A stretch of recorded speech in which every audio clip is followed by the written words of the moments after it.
chamado aqui na Igreja Batista Missionária para abençoar a tua vida enquanto você está em casa nesse momento de quarentena. Que a graça e a paz do Senhor estejam com a tua vida, com a tua família e com todos. Nós vamos falar um pouco hoje sobre coragem em meio às lutas.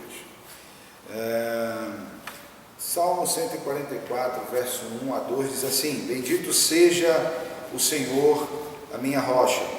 Ele treina as minhas mãos para a guerra e os meus dedos para a batalha. Ele é meu aliado fiel, minha fortaleza, a minha torre de proteção, é o meu libertador, é o meu escudo, aquele em quem me refugio. Ele subjuga a mim os povos. Salmo 144, verso 1 e 2. Agora eu quero que vocês abram, se puderem, suas Bíblias, no livro de Carta do Apóstolo Paulo à Igreja em Éfeso, Carta aos Efésios, capítulo número 6, verso 10 em diante, diz assim: Quanto ao mais sedes fortalecidos no Senhor e na força do seu poder. Vou repetir: quanto mais sedes fortalecidos no Senhor e na força do seu poder, revestidos de toda a armadura de Deus, para poderdes ficar firmes contra as ciladas do diabo, porque a nossa luta não é contra carne e sangue, e sim contra principados e potestades, contra os dominadores deste mundo tenebroso, contra as forças espirituais do mal nas regiões celestiais. Amém. Queridos, vivemos em dias complexos, e eu ministrei algumas semanas atrás aqui na igreja, antes dessa situação que foi instalada no Brasil, sobre guerra.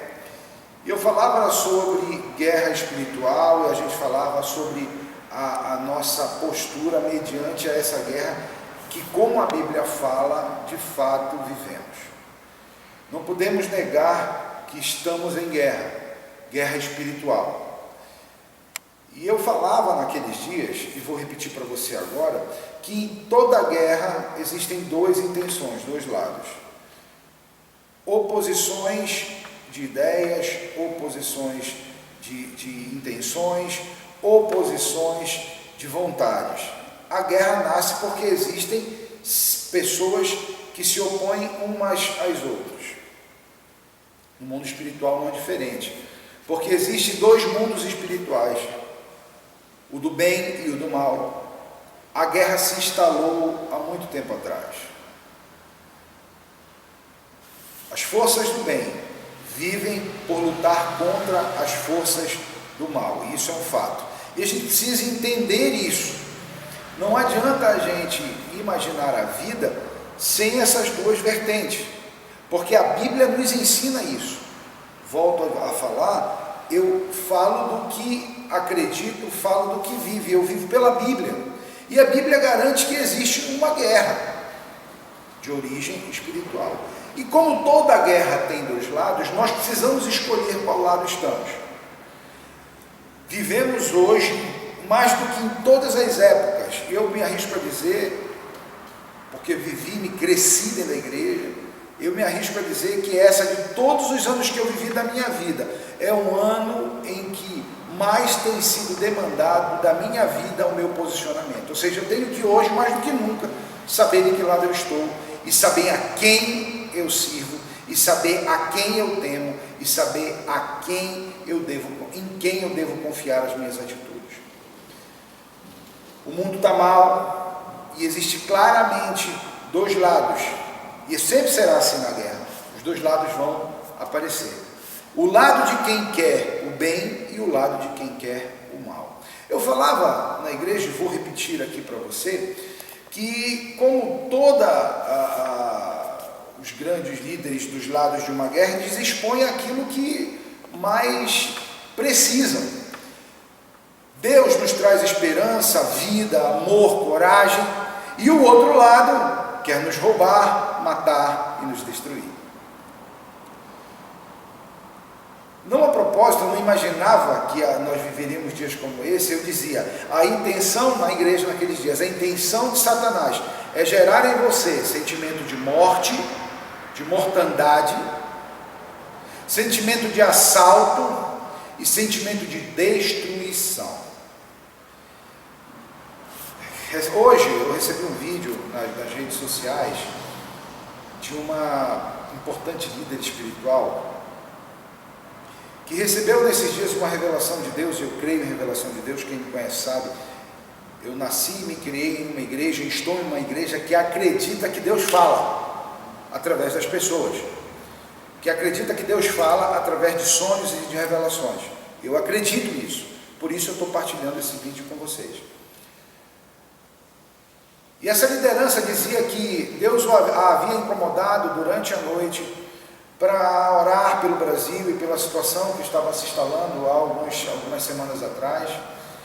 E ela claramente via, dentro de um momento de visão de Deus, que trabalhos estavam sendo feitos na esfera espiritual por grandes conglomerados políticos do Brasil contra a nossa liderança maior, contra as ordenanças vindas dele. E eu vou ser bem sincero para vocês, à medida em que eu ouvia aquele áudio, a minha vida começou a mudar, e eu me enxerguei em uma situação onde nós estamos no meio de uma guerra espiritual severa.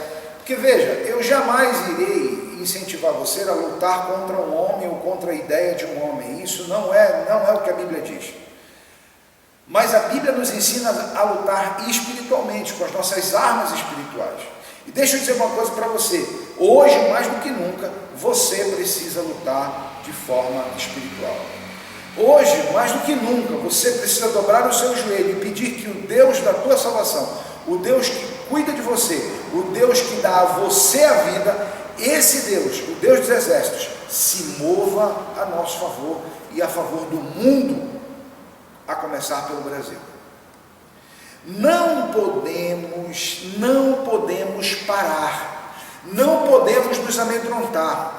O inimigo quer gerar em nós esse sentimento de paralisação, e nós não somos paralisados.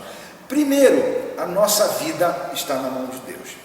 Essa semana, falando sobre isso, alguns me questionaram, mas pastor, você não está indo contra as ordens do governo, contra as ordens das autoridades constituídas? E eu respondi da seguinte forma: eu respeito, eu honro, eu trabalho, mas a minha vida não é determinada pelo que os governantes dessa terra estabelecem. Não. A minha vida é governada e está estabelecida em Deus. Ele pode, se quiser, fazer tudo isso passar, e se não quiser, fazer com que tudo isso seja ainda mais aumentado. Precisamos entender que a nossa vida e a nossa esperança, mais uma vez, repito, está em Deus. Pastor, e se se Deus te levar nesse momento? Foi plano de Deus. Se Deus me toma agora e me arrebata ou me leva em morte, eu morro, tenho um infarto, ou eu adoeci, a minha vida foi tomada porque Deus permitiu, não porque uma doença se instalou. Mas se Deus só adoece, paciência, Deus pode tudo, Ele é Senhor, Ele é dono da minha vida. Agora, o que eu não vou fazer é me acovardar diante de líderes que tentam não só gerar em mim medo, mas gerar em mim também descrédito na palavra de Deus. Não. Eu não vou acreditar numa liderança que gera em mim a destruição da minha fé. E eu quero alertar você sobre isso. A sua fé tem que estar inabalável mais do que nunca. Você tem que estar mais do que nunca certos de que Deus está no controle e retomar a vida. Nossa vida precisa caminhar. Eu tenho falado com cristãos ao longo nesses dias, daqui de Roraima e de outros estados, e amedrontados dentro de casa. Como um cristão que tem um Deus, da força do nosso, está com medo? Medo de quê? Eu não tenho medo disso. Eu quero encorajar você a ser forte, ser corajoso, ir para frente, avançar.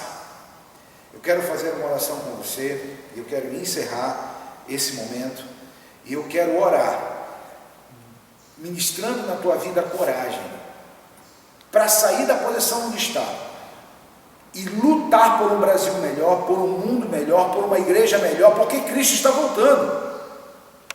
Em outras ministrações vamos falar sobre isso. E a nossa esperança, que bom que Cristo volte amanhã, é isso que a gente espera. Vamos orar, e eu rogo a Deus que te dê coragem, que te dê força, que você vença esses momentos de dificuldade com honradez, com vibra, com garra, não com medo. Vamos orar. Bom Deus, Pai eterno, em graça e misericórdia, eu oro agora por esses que me ouvem, que me assistem, e eu peço, Senhor, uma unção de força e de coragem sobre estes que estão vendo esse vídeo, que se sintam motivados a partir para as suas vidas, crentes que Tu és o Senhor delas, crentes que Tu, Senhor, Tu, meu Deus, é quem determina o curso da nossa existência e da nossa vida, e em Ti, somente em Ti e em mais ninguém, estão os momentos em que encerraremos o nosso caminhar na terra. É Você, meu Deus, é o Senhor, meu Pai, que determina o momento em que vamos parar, o momento em que nossos olhos fecharão nessa terra e se abrirão contigo na eternidade. Por isso, eu te peço, ministra a coragem, que a coragem invada a mente de cada cristão que assiste esse vídeo e se sinta forte para lutar contra as adversidades deste tempo e contra o príncipe das trevas que tenta nos destruir. Deus, eu te peço isso no nome santo do Teu Filho Jesus Cristo. Amém, amém. Graça e paz.